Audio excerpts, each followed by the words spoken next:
RC watermelon bike robot and orange truck robot. पूरे शहर में remote control watermelon bike robot ने धूम मचा कर रखी थी। कहीं भी कोई भी मुसीबत आए तो वहां वाटरमेलन बाइक रोबोट चंद मिनटों में पहुंच जाता था। वाटरमेलन बाइक रोबोट शहर का सुपर हीरो बन चुका था। कुछ लोगों की आंखों में ये बात खटक रही थी। वो लोग उस वाटरमेलन बाइक रोबोट और उसके मालिक को सुपर हीरो से एक सुपर विलन बनाना चाहते थे। मेरे कान पक गए उस वाटरमेलन रोबोट बाइक का नाम सुन सुन के।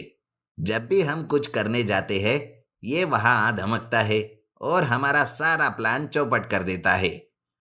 पर अब मुझसे सहन नहीं होता। इसको अपने रास्ते से हटाना ही होगा। उसको रास्ते से हटाने से तो अच्छा है कि हम उसे अपनी तरफ कर ले। अगर ऐसा हो जाए तो कसम से कोई भी अपना कुछ भी नहीं बिगाड़ पाएगा। बात तो ये भी सही है, पर हम ये करेंगे कैसे? उस तक पहुंचना ही हमारे लिए कितना मुश्किल है। मुश्किल है, नामुमकिन नहीं। बस हमें उसका वो रिमोट कंट्रोल चुराना होगा। बाकी काम एकदम आसान है। राजेश और केतन प्लान करके उस वाटरमेलन बाइक रोबोट का रिमोट कंट्रोल उसके मालिक आकाश से चुरा लेते हैं। अब आकाश का उस बाइक रोबोट पर बिल्कुल भी कंट्रोल नहीं रहता। अब राजेश और केतन जैसा चाहे उसको अपने मतलब के लिए इस्तेमाल करने लगते हैं। आज सच में वो remote control watermelon bike robot super hero से सुपर विलन बन जाता है। वो लोगों को लूटने, उनको डराने, किडनैप करने लगता है। जो लोग पहले उसकी वाहवाही करते थे वही लोग अब उसे कोसने लगे थे। ये सब क्या हो रहा है? उन लोगों ने मेरा रिमोट कंट्रोल मुझसे छीन लिया। अब वो वाटरमेलन बाइक रोबोट भी सिर्फ उन्हीं का कहा मानता है। इस शहर को तो वो बर्बाद करके छोड़ेंगे। मुझे कुछ ना कुछ तो करना ही होगा। अब मैं ईंट का जवाब पत्थर से दूंगा। वाटरमेलन बाइक रोबोट को हराने के लिए अब आकाश एक ऑरेंज ट्रक रोबोट बनाता है। पर इस बार वो उसे रिमोट कंट्रोल रोबोट नहीं बनाता, क्योंकि अगर फिर से कोई रिमोट चुरा ले तो वो और शहर फिर से मुसीबत में पड़ जाते। इसलिए ऑरेंज ट्रक रोबोट का कंट्रोल वो खुद के हाथों में ही रखता है। वो खुद उसमें बैठकर उसे ऑपरेट करने की ठान लेता है। अरे सुना है उस आकाश ने और एक रोबोट बना लिया है। अब हमें जरा संभल कर कदम रखना पड़ेगा। चिंता की कोई बात नहीं दोस्त। इस बार भी हम उसका रिमोट उसके हाथ से छीन लेंगे। फिर हमारे पास दो दो रोबोट होंगे और आकाश का खेल हमेशा के लिए खत्म कर देंगे। राजेश और केतन को लगा एक बार फिर से वो लोग वही चाल आकाश के साथ चलेंगे और जीत जाएंगे। पर उन्हें क्या पता था आकाश ने इस बार कुछ अलग किया था। उन्हें हराने के लिए राजेश और केतन वाटरमेलन बाइक रोबोट लेकर आकाश के घर निकल पड़े। उससे उसके ऑरेंज ट्रक रोबोट का रिमोट छीनने के लिए। आरसी वाटरमेलन बाइक रोबोट और ऑरेंज ट्रक आपस में जा भिड़े। दोनों में काफी देर तक लड़ाई होती रही। यहाँ Ketan RC watermelon bike robot को ऑपरेट कर रहा था तो वहां राजेश ट्रक रोबोट का रिमोट कंट्रोल ढूंढने की कोशिश कर रहा था। केतन, मुझे वो रिमोट कंट्रोल कहीं नहीं मिल रहा। वो आकाश भी न जाने कहाँ छुप कर बैठा है। पता नहीं किस कोने में छुपकर वो उस और इस ट्रक रोबोट को ऑपरेट कर रहा है। बुद्धू, क्या मैं थोड़ी मदद कर दूं? मैं तुम्हारे सामने हूं और तुम मुझे यहाँ वहां ढूंढ रहे हो। जरा इस ऑरेंज ट्रक में झांक कर देखो। मैं अंदर ही वहां बैठे तुम्हें मिलूंगा। जब मैं तुम दोनों को हरा दूंगा और तुम्हारे चंगुल से मैं वाटरमेलन बाइक रोबोट को आजाद करूंगा, तब तुम्हें पता चलेगा कि किसका रिमोट कंट्रोल कहां पर है। अरे राजेश, अब तो हम इसका कुछ भी नहीं बिगाड़ सकते और ट्रक रोबोट बहुत ज्यादा पावरफुल है। बाइक रोबोट की ताकत इसके सामने कुछ भी नहीं। मुझे लगता है हमें यहाँ से भाग जाना चाहिए।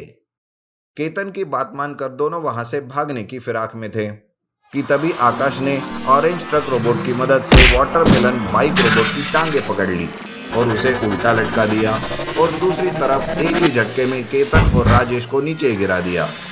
केतन के हाथों से वाटरमेलन बाइक रोबोट का रिमोट नीचे गिर गया। उन दोनों को दूसरी तरफ फेंक कर ट्रक रोबोट ने वो रिमोट उठाकर आकाश को दे दिया। अब फिर से वाटरमेलन बाइक रोबोट का कंट्रोल आकाश के हाथ में था। अब उसने बाइक रोबोट की मदद से राजेश और केतन को एक रस्सी से बांध दिया। और तुरंत पुलिस को खबर करके उन्हें उनके हवाले कर दिया।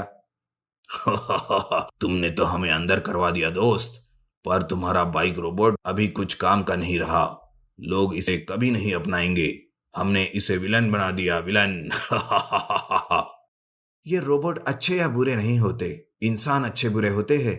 इसलिए मेरे वाटरमेलन बाइक रोबोट को कोई भी विलन नहीं कहेगा। विलन तो तुम दोनों थे। अब ये पहले की तरह एक हीरो वाला काम करेगा। Magical Lilliput robot Godzilla. अचानक से आसमान में एक हेलीकॉप्टर अपना बैलेंस खो देता है। वो कभी नीचे तो कभी ऊपर, कभी राइट तो कभी लेफ्ट जा रहा था। उस हेलीकॉप्टर में दीपक नाम का एक पायलट हेलीकॉप्टर को काबू में लाने की बहुत कोशिश कर रहा था, पर कोई भी उपयोग नहीं रहा। वो हेलीकॉप्टर एक टापू पर गिर जाता है। वो बहुत ही खूबसूरत और मैजिकल टापू लग रहा था। मैजिकल इसलिए कहा गया है क्योंकि वहां के सारे लोग लिलीपुट थे। वहां की गाड़ियां छोटी छोटी थी, वहां की इमारतें बहुत छोटी छोटी थी। वो एक खूबसूरत सी लिलीपुट की दुनिया थी। लिलीपुट दीपक को देखकर डर जाते हैं। वो उसे एक मॉन्स्टर समझते हैं और उसे रस्सियों से बांधकर अपना बंदी बना लेते हैं। वो दीपक से बात करने और उससे संपर्क करने की कोशिश कर रहे थे कि इधर टापू के किनारे समुद्र में से एक बड़ा सा गॉडजिला आता है। वो गॉडजिला बहुत ही भयानक था। वो लिलीपुट के टापू पर आ जाता है। उस गॉडजिला को उस टापू पर बस उगी हुई घास के अलावा कुछ नहीं दिखाई दे रहा था।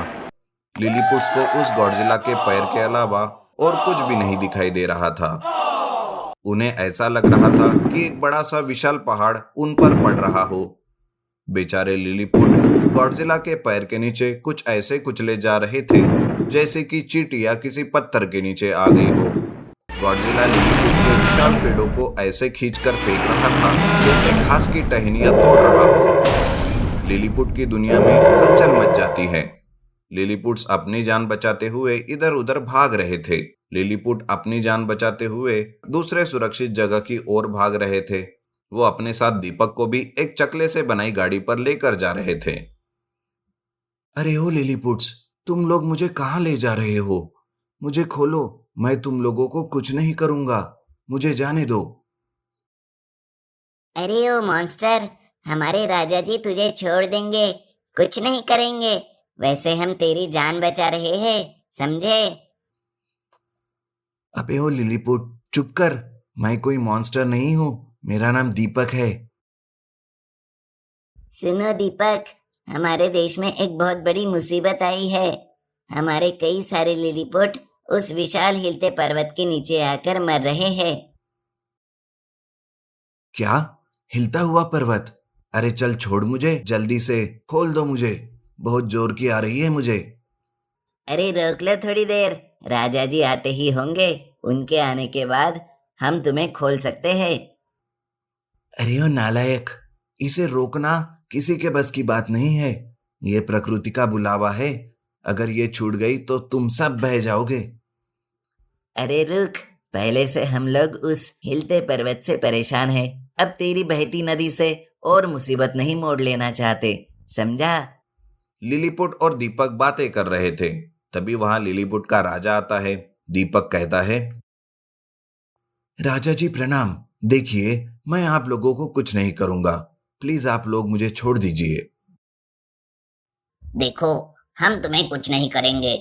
हम लोगों को तुम्हारी मदद की जरूरत है। हमारे देश में एक हिलता पर्वत आया है, वो हमारे देश को बर्बाद कर रहा है। अगर ऐसे ही छोड़ देंगे तो हमारा और हमारे देश का नामो निशान मिट जाएगा। अरे राजा जी, पहले आप लोग मुझे खोलिए। मुझे बहुत जोरों की आ रही है, बहुत देर से रोका हुआ हूं। लिलीपुट का राजा लिलीपुट से कहकर दीपक को खोलता है। दीपक उठकर अंगड़ाई लेता है और खड़े होकर थोड़ा आगे जाता है। जैसे ही वो आगे जाकर देखता है, वो चौंक जाता है और घबरा जाता है। दैया रे दैया, ये क्या हालत हो गई है मेरी। आसमान से टपका और खजूर में अटका। अब ये गॉडजिला कहाँ से आ गया? ये सोचकर दीपक तुरंत पीछे मुड़कर राजा के पास जाता है। अरे राजा जी, वो कोई हिलता हुआ पर्वत या कुछ और नहीं है। वो गॉडजिला है, गॉडजिला। वो हम सबकी पुंगी बजा देगा। यहाँ से बचकर भागने की कोशिश करो। देखो, वो जो कोई भी हो, उसे मारने में हमारी मदद करो। हमारे देश को, हमारे आदमियों को इस मुसीबत से तुम ही बचाओ। यह सुनकर दीपक अपने मन में सोचता है, हे भगवान, इतना बड़ा गॉडजिला कहाँ से आ गया? अब बेचारे इन लिलीपुट का क्या होगा? अरे लिलीपुट का छोड़ो, मेरा क्या होगा? हे भगवान, अब मैं क्या करूं? इन्हें कैसे बचाऊं? बहुत सोचने के बाद दीपक को एक ख्याल आता है। देखिए महाराज, पहले हम सारे लिलीपुट्स को एक सुरक्षित जगह पर पहुंचा देते हैं। फिर मैं आप सबकी मदद से एक रोबोट बनाऊंगा जो उस गॉडजिला से लड़कर उसे मार देगा। ठीक है, जो तुम्हें अच्छा लगे। दीपक तुरंत उन सारे लिलीपुट को एक पहाड़ की ओर ले जाता है और उन सारे लिलीपुट्स को एक गुफा में छुपाकर उन लिलीपुट्स की मदद से एक रोबोट बनवाता है। लिलीपुट सारे मिलकर दीपक की मदद करते हैं। बस कुछ ही दिनों में रोबोट बनकर तैयार हो जाता है। दीपक का रोबोट गॉडजिला के सामने जाता है। गॉडजिला रोबोट को देखकर गुस्से से उस पर आग बरसाता है। गॉडजिला की आग रोबोट को कुछ नहीं कर पाती। रोबोट भी उतने ही गुस्से से गॉडजिला को खींचकर एक मुक्का मारता है। गॉडजिला को रोबोट के मुक्के का कोई असर नहीं होता। गॉडजिला अपने दिल से रोबोट को मारता है और रोबोट भी गॉडजिला की दुम पर मारता है। दोनों एक दूसरे को उठाकर फेंक देते हैं। दोनों के बीच जमकर लड़ाई हो रही थी। रोबोट अपने स्पेशल फीचर से गॉडजिला पर लेजर फायर करता है। लेजर फायर से गॉडजिला थोड़ा कमजोर हो जाता है। वो गॉडजिला को कमजोर देख रोबोट और भी ताकत से उस पर हमला करता है और जोर जोर से मारने लगता है। लगातार दोनों के बीच लड़ाई से गॉडजिला हार जाता है। रोबोट गॉडजिला पर चढ़कर उसे कुचल देता है और गॉडजिला वहीं पर मरता है। सारे लिलीपुट्स दीपक और उसके रोबोट की तारीफ करते हैं। फिर से लिलीपुट अपनी मैजिकल दुनिया में खुश रहने लगे। दीपक अपना हेलीकॉप्टर भी ठीक करवाता है और लिलीपुट्स का धन्यवाद करके वहां से अपने देश वापस चला जाता है।